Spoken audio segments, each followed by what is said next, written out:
Oke, assalamualaikum warahmatullahi wabarakatuh. Di sini saya akan mempresentasikan hasil dari proyek akhir saya, yaitu tentang aplikasi warung sayuran segar. Dengan nama saya sendiri Aslinda Febi Nasiha dari kelas A NIM 19000018059. Oke, langsung saja. Untuk identitas dan deskripsi proyek TA, judulnya yaitu aplikasi sistem penjualan warung sayuran segar. Kemudian untuk nama proyeknya itu TAPRPL 2021 dari kelas A 19000018059, aplikasi sistem penjualan sayuran segar. Kemudian terlampir untuk repository GitLab. Selanjutnya untuk deskripsinya, ruang lingkupnya yaitu aplikasi sistem penjualan warung sayuran segar ini dibuat untuk mempermudah pengguna dan admin dalam mengelola pembelian, dan adminnya untuk mengatur serta mengelola transaksi dengan berbagai fitur seperti berikut. Yang ada pada user yaitu ada login, pembelian produk, pembayaran, serta dapat melihat detail order. Kemudian pada halaman admin dapat mengupdate, menambah, menghapus data produk, mengkonfirmasi pembayaran, melihat rekapan data transaksi. Kemudian untuk bahasa yang digunakan yaitu bahasa pemrograman PHP, di mana bahasa PHP ini digunakan untuk membangun antarmuka bagi user dengan menggunakan PHP sehingga dapat membuat suatu website yang dinamis dan untuk mempermudah user juga tentunya. Selanjutnya untuk penyimpanan data dan mengelola datanya yaitu saya menggunakan database yaitu MySQL. Kemudian untuk tugas-tugas bukti tugas-tugas untuk dari awal, yaitu yang pertama itu ada tugas 1A pendaftaran di WAG. Berikut merupakan bukti pendaftaran di WAG sebagai bukti bahwa saya sudah masuk ke grup dan sudah mengumpulkan seperti berikut. Kemudian untuk tugas 1B pendaftaran gitlab.com juga saya sudah mengumpulkan. Terlampir berikut merupakan pendaftaran GitLab untuk mengerjakan proyeknya. Kemudian untuk tugas 2A, pendaftaran judul aplikasi proyek dengan mendaftar judul studi kasus dengan mendeskripsikan aplikasi, dan jika sudah di ACC akan melanjutkan studi kasus tersebut untuk membuatnya. Nah, ketika sudah di ACC akan berwarna hijau. Dan di sini terdapat nama saya yaitu Aslinda Febi Nasiha. Dari kelas A ini sudah di ACC dan berwarna hijau. Jadi saya bisa melanjutkan untuk tugas berikutnya. Oke, untuk tugas berikutnya yaitu tugas 2B, di mana untuk persiapan peralatan dan lingkungan pengembangan PL. Sebelum memulai membuat proyek, mempersiapkan peralatan dan lingkungan pengembangan terlebih dahulu. Nah, berikut saya sudah mengerjakan juga. Kemudian untuk tugas selanjutnya itu tugas 3A yaitu pembuatan proyek di GitLab dan invite Pak Ali Tarmuji aktif.uad.ac.id. Sebagai langkah awal pelaporan pengerjaan proyek mata kuliah PRPL 2021, mendaftarkan aplikasi sebagai studi kasus proyek dan telah memiliki akun di GitLab, kemudian melakukan perekrutan member dalam tim proyek di alamat email Pak Ali Tarmuji ini untuk penilaian langsung ke coding yang di proyek.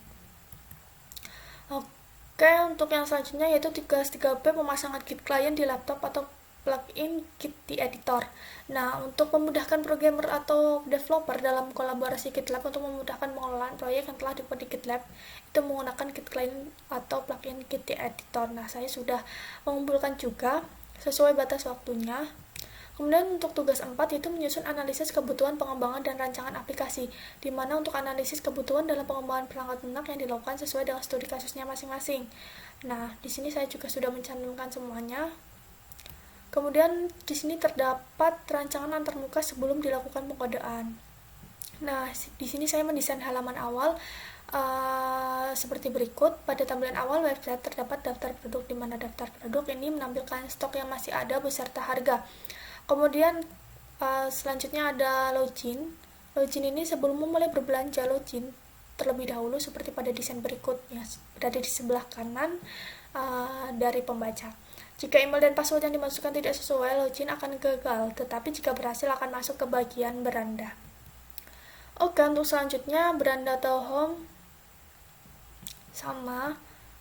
Kemudian jika ingin membeli sayuran, klik icon belanja dan akan muncul nama barang dan nama pembelian serta total harganya masuk ke menu transaksi seperti yang ada di sini.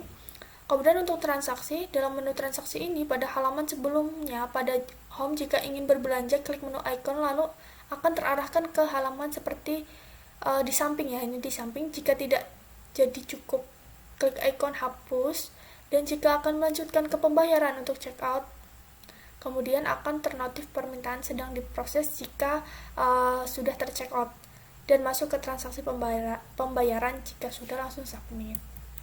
Oke, selanjutnya untuk data admin. Untuk data admin selanjutnya terdapat data yang tercatat pada admin sehingga admin dapat mengupdate data yang terbaru supaya tidak kehabisan stok saat warung dalam website masih terus berjalan. Nah, kemudian di sini juga terdapat data laporan transaksi yang ada pada admin. Pada bagian admin juga terdapat laporan transaksi yang sudah terjual. Kemudian terdapat tambah data juga. Pada bagian ini bisa melakukan tambah data yang akan dimasukkan oleh admin untuk mengupdate data yang ada. Kemudian habis itu terdapat logout. Logout akan kembali ke halaman awal home. Oke, selanjutnya terdapat daftar spesifikasi aplikasi yang dibangun beserta fitur-fiturnya, di mana terdapat kebutuhan fungsional dari aplikasi sesuai studi kasus, yaitu kebutuhan fungsional. Yang pertama, sistem menyediakan fitur login, sistem dapat melakukan input data, sistem dapat melakukan update stok barang, sistem dapat melakukan delete barang, sistem dapat melakukan transaksi pembelian sekaligus pembayaran. Pada halaman awal menampilkan fitur untuk pengguna melihat data barang, harga, dan stok barang. Jadi sudah tertampil semua pada halaman awal. Kemudian dapat menghitung jumlah total belanja dan total bayar ketika pengguna atau user itu sudah mengklik icon keranjangnya. Kemudian yang ke-8 dapat menampilkan laporan transaksi pembelian. Nah, kemudian selain kebutuhan fungsional terdapat kebutuhan non-fungsional, di mana kebutuhan non-fungsional ini sistem dapat dijalankan oleh beberapa software, diantaranya ada Google Chrome, Mozilla Firefox, dan Internet Explorer itu bisa. Kemudian sistem memiliki tampilan antarmuka, sistem melayani banyak fitur yang mudah diakses, sistem dibuka dengan on-click hanya dengan beberapa detik. Kemudian fitur-fitur yang telah saya buat yaitu terdapat login, home menampilkan item produk, pembelian produk atau pemesanan produk, transaksi pembayaran, function validasi, tambah data, edit data, laporan transaksi, query pencarian data, query menampilkan data, dan terdapat data transaksi yang ada pada admin. Nah, berikut layout beserta script index.php. Di sebelah kiri itu layout untuk loginnya. Nah, di sebelah kanannya ini dari script dari index.php-nya. Ini untuk login. Ketika nanti login gagal, akan menampilkan alert bahwa login tersebut gagal. Jika berhasil akan masuk ke menu home atau menu selanjutnya. Oke, kemudian untuk selanjutnya di sini terdapat index.php di mana index1.php di mana index1.php ini menampilkan data item produk, nama produk, stok, pembelian, nama barang, dan nantinya akan bisa dicekot. Nah, di sebelah kanan ini terdapat kode atau query untuk menampilkan dari index1.php, di mana index1.php itu yang menampilkan tampilan-tampilan produk. Maaf ya, ini harusnya index1.php. Nah, kemudian yang ada di bawahnya ini terdapat admin.php, tampilan dari admin. Tampilan antarmukanya layout dari admin. Halaman awalnya sebagai berikut, dan kemudian sebelah kiri dari tampilan admin terdapat query untuk menampilkannya. Oke, selanjutnya tambah admin untuk menambah data, di mana tampilan berikut yang tambah data itu yang terdapat pada admin. Nah, di sebelah kirinya terdapat query untuk menambah admin itu. Kemudian yang di bawah ini terdapat data transaksi warung sayuran, data transaksi pada profil.php. Nah, di sebelah kanannya ini terdapat kode untuk menampilkan data transaksi warung sayuran ini, di mana pada admin ini data warung sayuran di transaksi ini memiliki aksi konfirmasi delete dan detail order, di mana admin dapat mengkonfirmasi bahwa user itu sudah melakukan pembayaran akan dikonfirmasi oleh admin, dan nanti juga dapat terlihat oleh user ketika pada laporan itu ketika user sudah terkonfirmasi membayar akan terlihat yang sudah terkonfirmasi dan yang masih pending, seperti itu. Untuk selanjutnya terdapat laporan transaksi yang bisa dilihat oleh user, di mana ketika sudah men-check out belanjaannya akan langsung bisa dilihat di laporan transaksi dari detail order yang diorder pada tanggal tersebut. Kemudian dan statusnya itu apakah sudah membayar terkonfirmasi atau masih pending karena belum membayar. Nah, di sini terdapat pembayaran juga melalui beberapa aplikasi.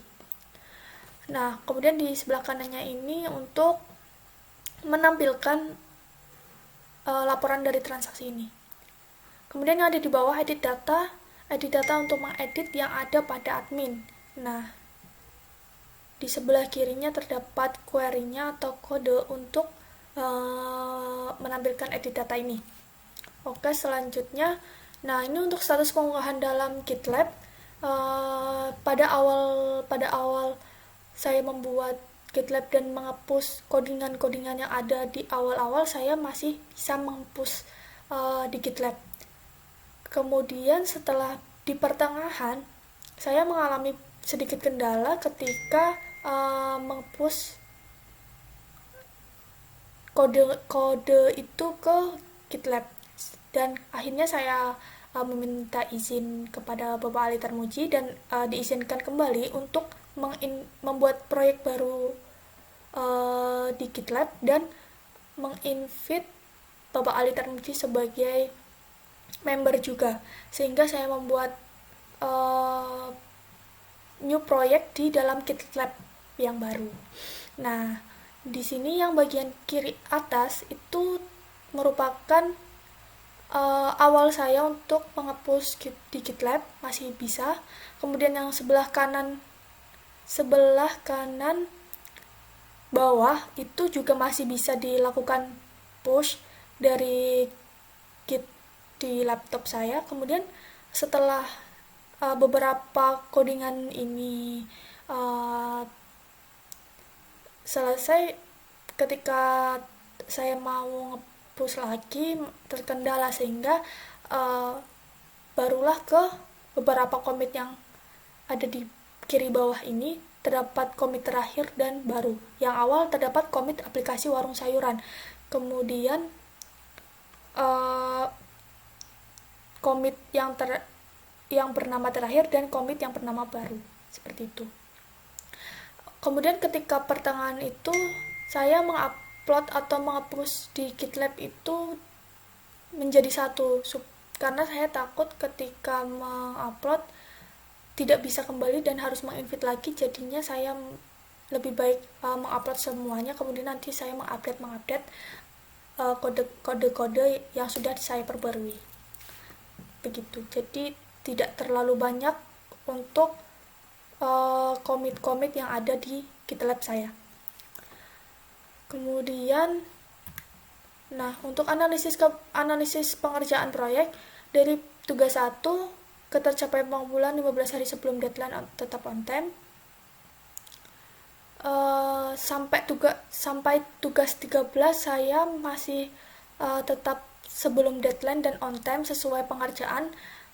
Kemampuan mengerjakan tugas mampu, dan penyelesaian tugas itu 100% biaya kebutuhan tidak membutuhkan biaya. Kendala juga pada pengerjaannya tidak ada, namun tadi yang saya sebutkan, kendala yang saya hadapi itu ketika menghapus pada GitLab, tetapi sudah normal kembali dan sudah saya perbaiki.